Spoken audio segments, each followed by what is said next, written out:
Well, here we are, DCAC week. This is my DCAC Live is selfishly my favorite conference and my favorite part of the year because I get to bring in all kinds of incredible luminaries. We just walked in, we were listening to Wade Vincent of NVIDIA talking, and today's a day of some really strong powerhouse speakers, I think. But I'm really, really grateful that you came into town today. Why don't you introduce yourself and tell people who you are, where you're from, where you traveled in from, and let's chat, man. I'm excited to have Yeah, this conversation. my name is Tobias Quaranta. I'm a senior solution architect for Submer, immersion cooling company. We're headquartered out of Barcelona.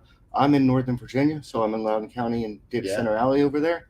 And we're building up our U.S. team and opening up a new assembly and manufacturing facility in Houston. Good So place to it's put it. pretty wild. And this is my first time at this conference. What do you think so far? So far, so good. I mean, this has been pretty awesome. I'd like to get all the technologies that we've seen so far in one room and build the data center of the future and just see what that kind of looks like. That's what I'm talking about. So talk to us a little bit about Submer. It's called Submer. Yeah. So think of submerge, but without the ERG. Okay. So we do immersion cooling. We essentially have two products. One is an Evo, which is it's a tank.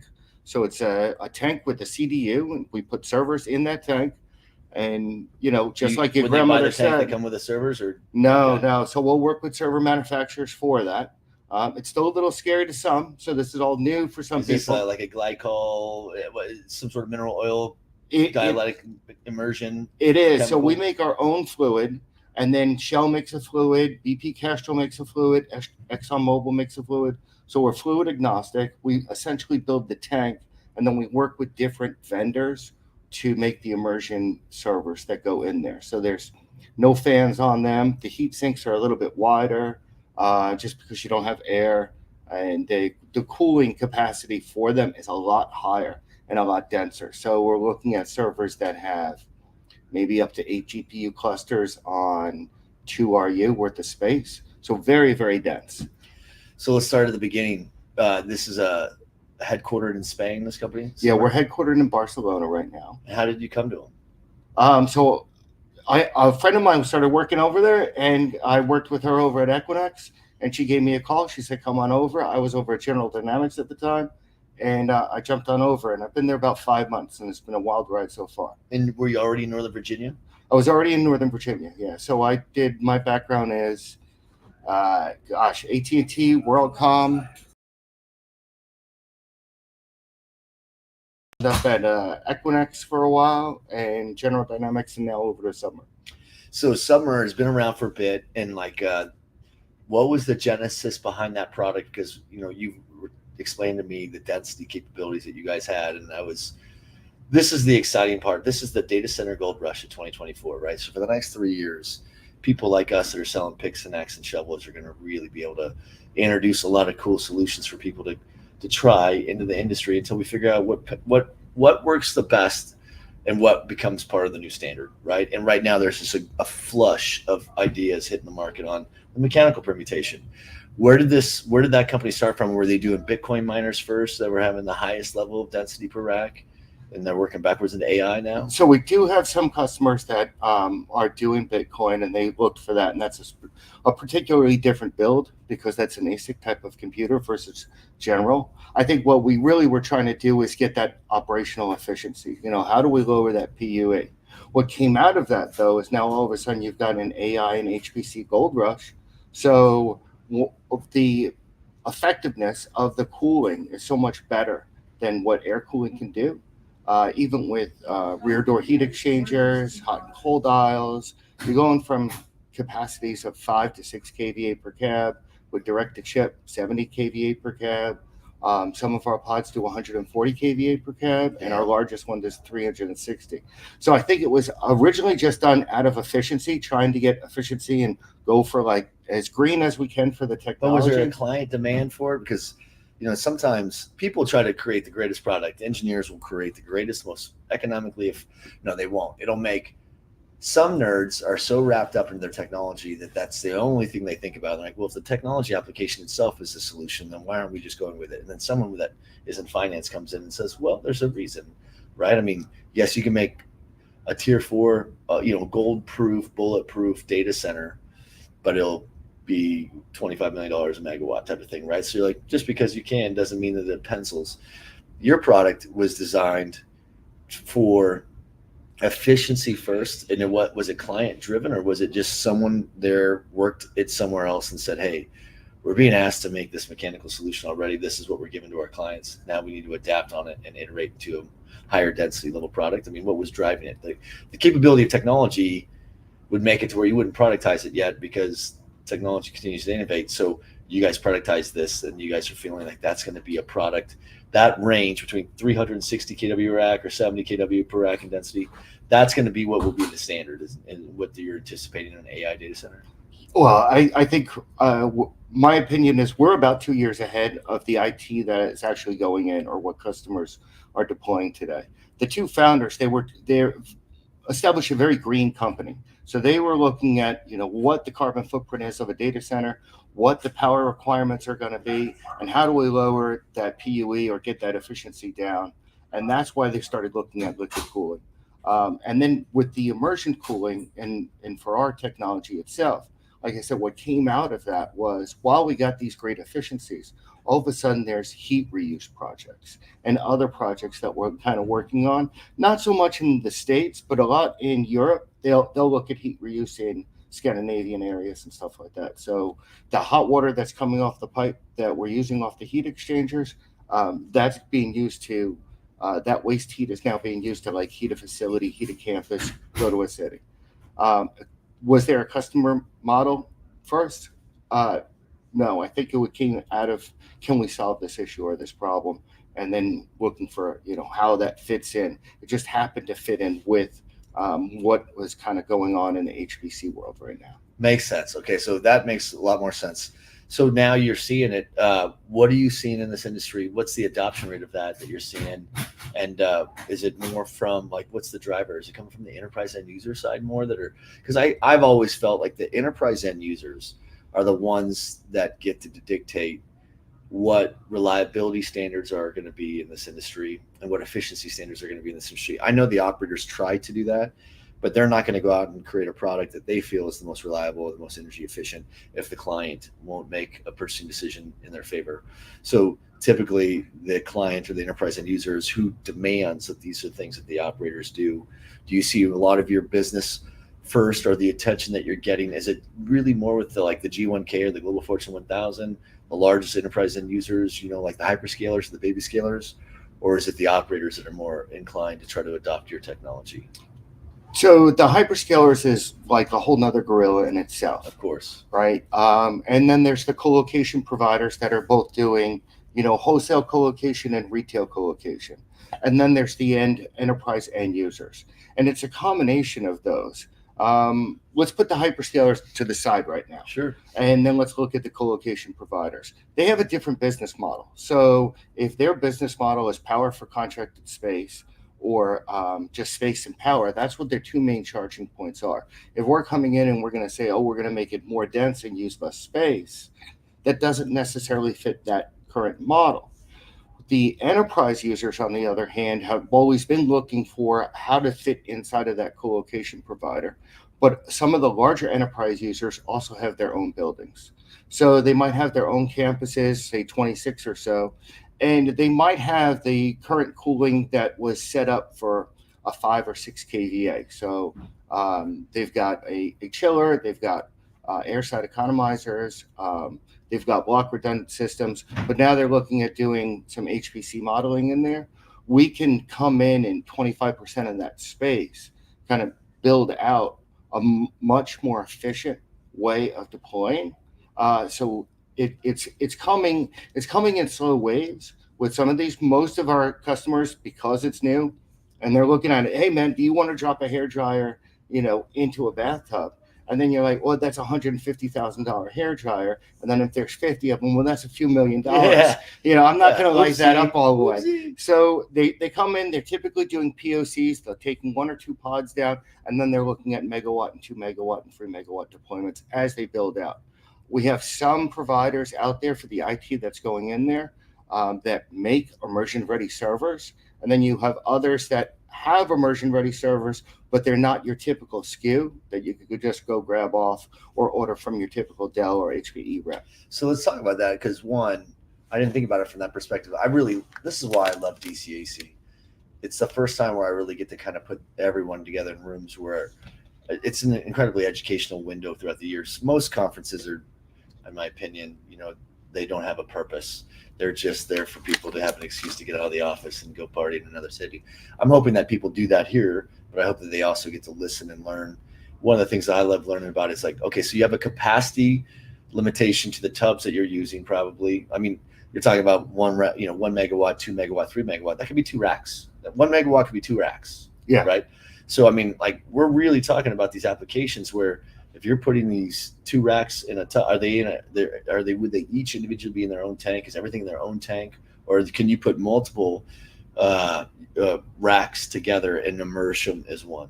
Yeah, so like our XO product line, it has 2 tanks and 2 external CDUs, but it's built in high availability so that one CDU could take over both tanks in case one goes down.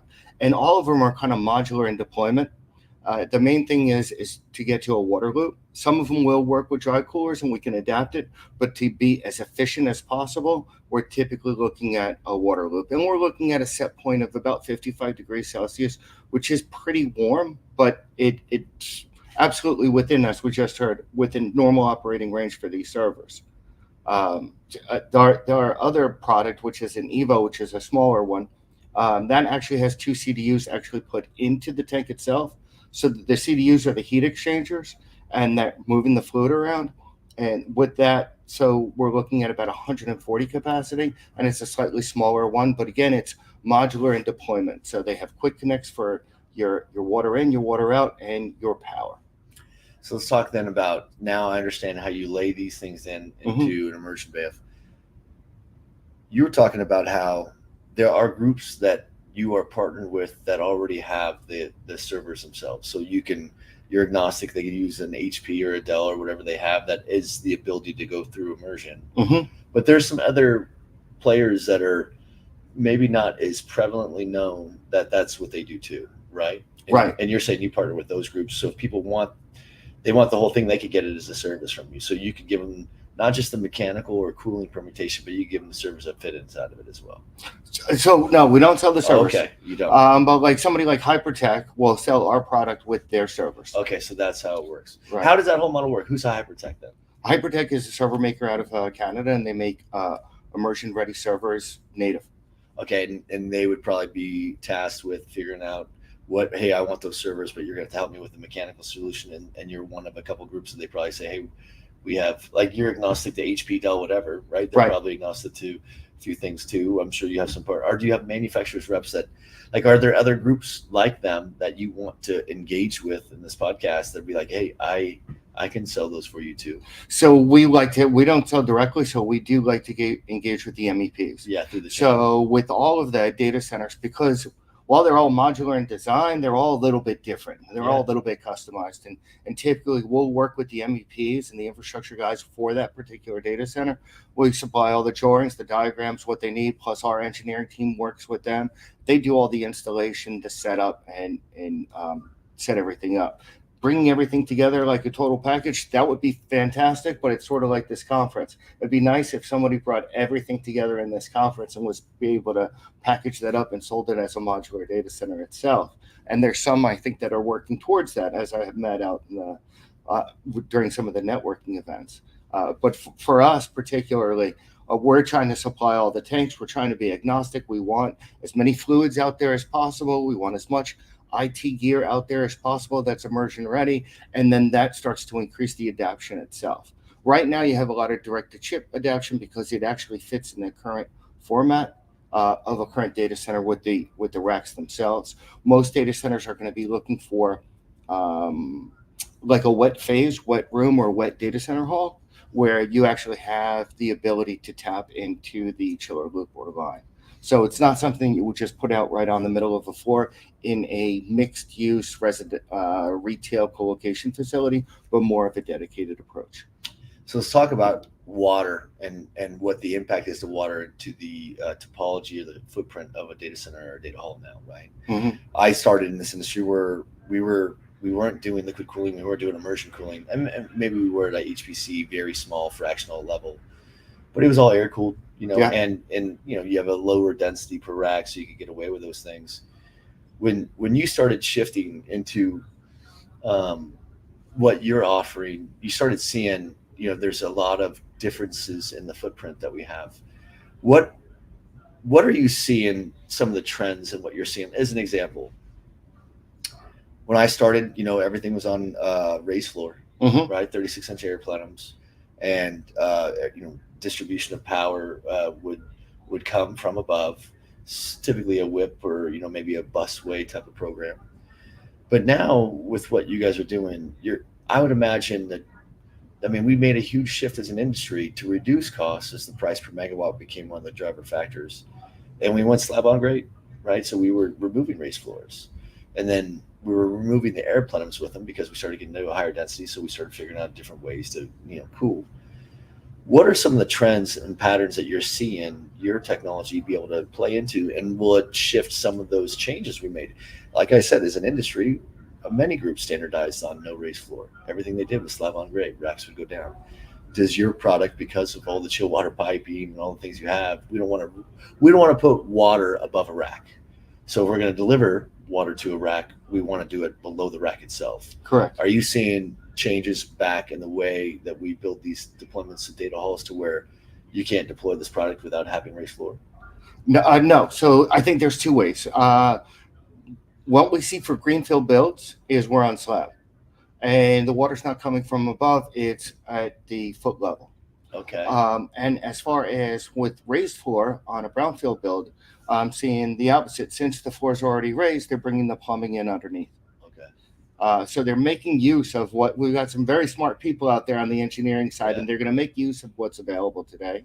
Uh, so it's been kind of an interesting mix between the two. Typically, in the halls, that they're going to do slabs because these are fairly heavy, especially with fluid in them. But manufacturing or going back or retrofitting some of the brownfields is fairly easy because they already have everything kind of in place. It's just a matter of whether they're going to do a rip and replace or start replacing that equipment along the way. We can use the existing HVAC chiller system and everything else, but now we're getting a much higher density out of it. So it really comes back down to that power question that we've been talking about all day yesterday, was how do we get enough power to the data centers to power up these cabinets at these densities.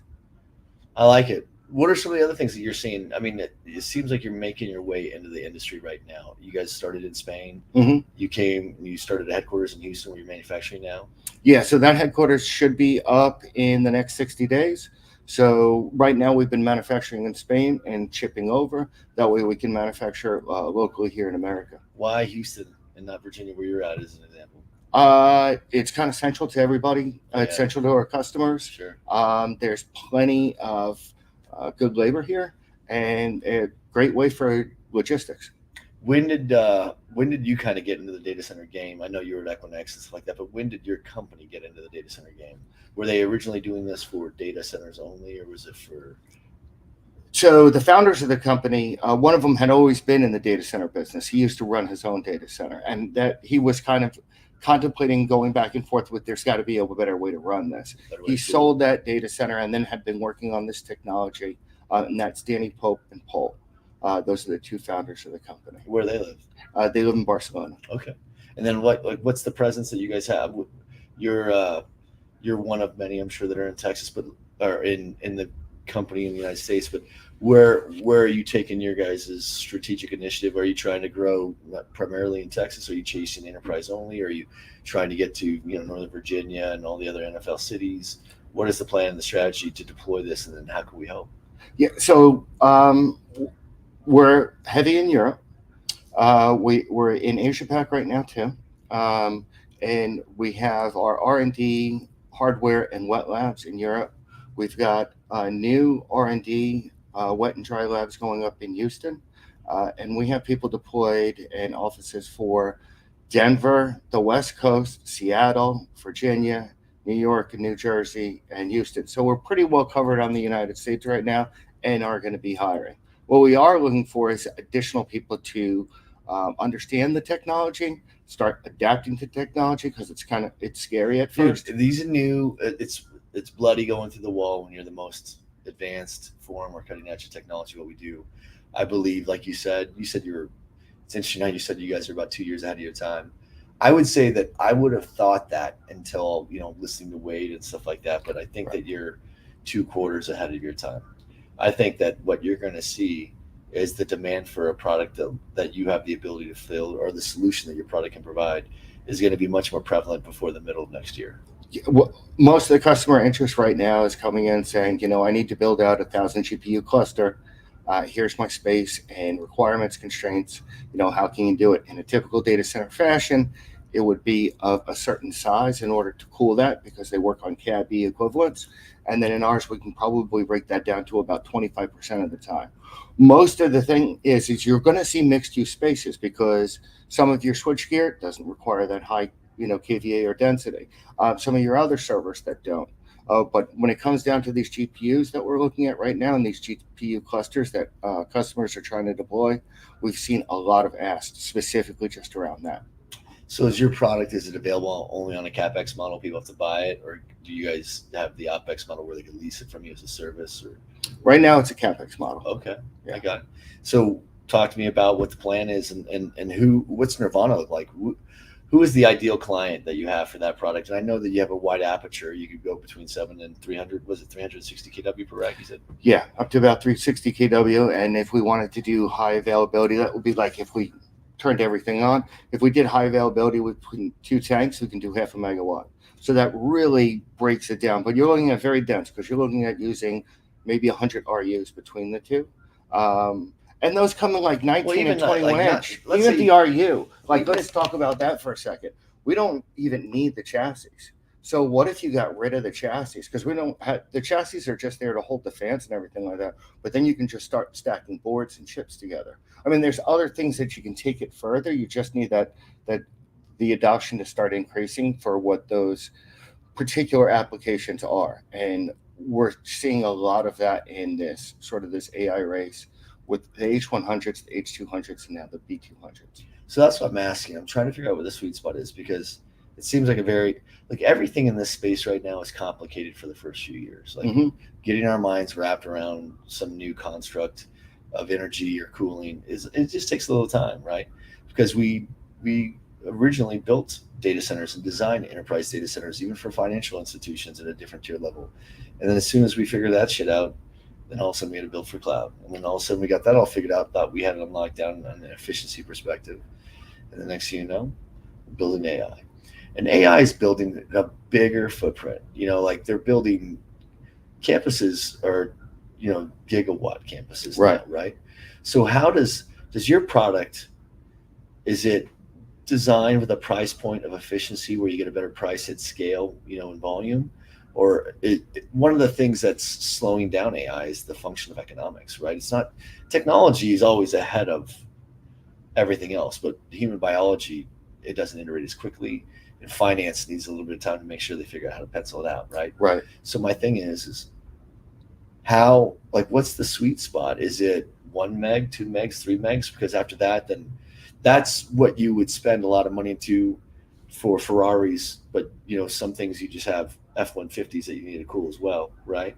You're going to put a nice place for those really expensive units, but sometimes you need other ones. Is there like a small, medium, and large product that you have in terms of density? I mean, have you productized this, or is it just based on its capabilities? It's based on its capabilities. Uh, some of the data center approaches that we've seen today have all been where they would dedicate a room if they were going to do immersion or any type of liquid cooling. A lot of them don't want to have any sort of fluids on the actual data center floor, Yeah. or they're going to separate it. So we're seeing suites or data halls being built dedicated for immersion, one data center with 3 different data halls. Your first 2 might be a lower capacity, and you have immersion in the final data hall. It's going to be a mix. It's taking what's available or what the customer problem is that you're trying to solve, and kind of figuring that out. And it's different for enterprises as than it is for hyperscalers. The hyperscalers is a whole different ballgame, as they're the way they build and the way they scale out. It's as modular as they can and as big as they can, but their testing and their approach to it is very, very specific for what their need is. So it's the dollars and cents that add up for that one. It's the economies. But when we look at economies of scale, small percentages for those guys are huge amounts of dollars when you think of it. And even for your enterprise approach, like, so the enterprise guys, they go over to co-location providers because you know what? They don't run a data center for a living. They run their application. You're seeing a lot of applications built as sort of that are going to be built on top of AI, so an AI as a service type of application. You've got your application guys who just want the servers to function, and you got the infrastructure guys who are keeping the servers up. Doesn't necessarily mean that they are all working together. The application guys maybe never set foot in a data center. They don't care, but everything's got to be running. And at the end, for that enterprise, they're offering a product or a service that has to have X amount of nines of reliability. So they want the best bang for their buck and the best dollar. So if I'm trying to increase my own margins within that, and I can lower my overall cost for what that capacity is, or get more out of it, because most servers are kind of locked down. We haven't even talked about the ability to start overclocking things yet, because we're at our limitations with air cooling today. You so say there's over what? Overclocking. What is that? Like if you mess with the voltage and the regulation of a chip, and you actually put it in kind of like a boost mode. Most servers will lock it down because of the fact that it voids a warranty. Oh. But on workstations, you'll see that, and in some of our labs, like, we're overclocking them just to get as much heat as possible out of a single RU or a single KW. You're redlining these things to see where the breakpoint is. Awesome. So, like, where's the pattern that you're seeing? And for you guys to take that product and introduce it, you feel like it could be a mainstream application that's broadly used amongst AI, right? Is there a maximum capacity limitation on a data hall, like 10 megs? I don't know. No. Okay, nothing. No. Some of the larger ones that we're working on for hyperscalers are awfully big. Okay, and they're looking to standardize on their entire production environment of AI with that product? Or would it be for the highest applications or something? I think it would be for the highest applications. It's not necessarily that they share the exact application that they're working on. Okay. And it depends on where they're working. Like I said, if it's a European deployment, a lot of them are looking at doing heat reuse, trying to maximize what the ambient temperature is in that region, anything to bring down that overall lower cost and be more green and more efficient. All right. So the whole genesis behind this product was efficiency, right? Yes, the whole genesis in the beginning was efficiency. But what we've come to find out is that there's a definite need for on the high performance computing side. And what did you find out? What was that need? What did it look like? What was the pattern of the trends that you guys saw where you said, hey, this is a product that has these capabilities. We need to go introduce it to this market that has these demands and let them know that they're capable of achieving these other. Yeah, nobody was trying to run 100 kVA 3 years ago. Okay. When we're developing the product. Yeah, and right now our smallest pod runs about 140 kVA. 140 is your smallest? Yeah. Oh, I thought 70 was the smallest. No. No, Okay. 140 is the smallest. Is there a lot of people running at that right now? No. Okay. I mean, which vertical of industry? I know it's HPC typically. In my experience, it's been higher education or oil and gas. It's been HPC. Mm-hmm. Is that about the right vertical that you're getting into? It is. And then there's some government. So there's a couple of labs that are been working with some of our stuff, just trying to push it there. And then you have there's a bunch of value-added like resellers that are packaging their applications with their servers with immersion technology. And there's probably about 5 or 6 companies in our field right now that have tanks that are offering immersion. So they're testing out all the different ones and comparing them. Luckily, we seem to be up at the top. Nice. What is the pattern? What are you predicting? What's your company seeing the trends for the future with that studio? I mean, like we would have never a year ago we wouldn't have been on a mainstream platform talking about how we're going to get to 300 plus kW per rack, right? Mm-hmm. Today we're talking about how you guys have the capability to do that, and but it's probably going to hover closer to 100 kW per rack or 140 kVA. So my thing is how much higher in density do you anticipate this growing? So when we talk about density, right, especially when it comes to immersion cooling, that's taking the capability, to its max by using the coldest water possible for our chiller loop, right? Well, what if we don't use a chiller loop? So what if we are just running at 50 kVA and we don't have a chiller? You don't need one. So what if you're taking advantage of some of the infrastructure that's existing today? You don't need to run them at their max performance, and you're still getting all that efficiency out of it. What all are the offsetting benefits of having this type of cooling fermentation? I mean, obviously containment goes away. There's certain things you do, but what are some of the you're competing against traditional containment models? Is that what you're doing? Yeah. So right now in co-location, you've got hot and cold aisle containment. You got rear door heat exchangers. You've got direct to chip. You've got in between the cabinets. I forget what that one's called. And they're actually building shells out inside of data centers for particular customers. Those are the technologies that you're kind of competing against. In that case, some of those customers need more actual footprint than they do for specific density. But in others, it's where they're trying to. You ever go into a data center cage and you see a couple of servers populated and the rest is all blanking plates? Well, the reason why was because they don't have enough cooling for that, so they have to spread out that load. So you might have 5 cabinets in what would have been a 37 cabinet space. I'm seeing some changes over there from the density and from the deployment models, but you also have to figure out, and it needs to work with whatever that business model is for that client. So those are the kind of differences that I'm seeing out there right now. Very nice. Well, tell us anything else you want us to know about your product and your business. I mean, this has been really informative, but I mean, you go an inch wide and a mile deep on the mechanical solution, and what you're talking about is what Wade was talking about. We were listening to Wade together before we came in here, where densities are just going to continuously go up. The ability to solve for it at a larger volume and scale is going to be the challenge. The technology application exists to do it, but at what volume and scale can you guys get to with that? Can you do 100 megawatts at that same sort of? Can you do 100 megawatts of 100 kW per rack? Yes. Okay, and have you? No. Okay, but the capacity to do that is there, you're saying? Yes, the capacity to do that is there. Our manufacturing capacity to do that is there. It's just the IT hardware that's starting to keep up with it. So what we need is more immersion ready servers to go into the tanks, and also immersion ready switches. So while our tanks have dry areas, the switches don't necessarily need that. They don't need immersion capability. They're not that hot, but some of the newer switches are. So maybe testing and certification by the OEMs for immersion ready servers. So that is a SKU that you could order. How long can immersion ready servers? What's the longevity of one of those in this type of application? So it's actually higher. So that's kind of really cool. In data centers themselves, like the biggest problem that you have is dust and cardboard. They'd always find people for having cardboard in their cages. With immersion ready, it's a sealed tank, so it's got a lid, so it's closed, it's secure. Then that's where there's implications for it's not just a high density product, but how about manufacturing facilities that are very dirty as far as atmospheric conditions? You're able to deploy one of these there on its own by itself.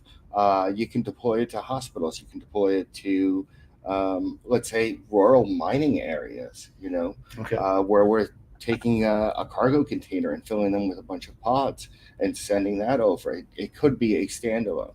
I like this. Yeah. I got you. Well, listen, man. I mean, we got DCAC Live going on. I know there's still a whole bunch of badass speakers going out there. I want to bring this one home, but I want to give you the opportunity to mention anything that maybe we didn't cover. Or it's a lot to unpack, but it's a very very deep and intense topic that it's going to take time for us to deconstruct and unpeel. Don't you agree? I absolutely agree. It is going to take time. There's a lot of opportunities out there right now. There's a lot of opportunities. Next year, you guys for should come and improvement. sponsor it, and you should bring one of your tanks. Yeah, that's kind of the coolest part, seeing one of our tanks in person. Yeah, Everybody bring a wants tank to next year. kind Let of, people see it. yeah. But what else do you want people to know before we pivot and go back out there to enjoy the conference? That's it. It's a great conference. If you haven't been here, please, come down, come check it out. And it's been awesome so far. Tobias, thank you so much. How can people reach you, Tobias? There are people listening live, but people are going to listen to this one later. How do they find you? Is it on your LinkedIn? Yeah, I'm on LinkedIn, Tobias Quaranta. You got to spell that last name. Quaranta. You'll find me. There's not a lot of me out there. So. Yeah, well, listen, man, this has been awesome. Is this your first DCAC? Yes, it is. All right, well, hopefully it will be the first of many, not your last. So, and I hope to continue to scratch the paint on this topic as we go. This is something that, if we don't solve for this, it stunts the whole growth of the industry. So we have to figure this stuff out. So thank you for being a part of this. Thank you for coming to the conference, and thank you for sharing what Submer does with all of us. Yeah, I appreciate it. Thanks. All right, buddy. All right. How was it? Good. Are we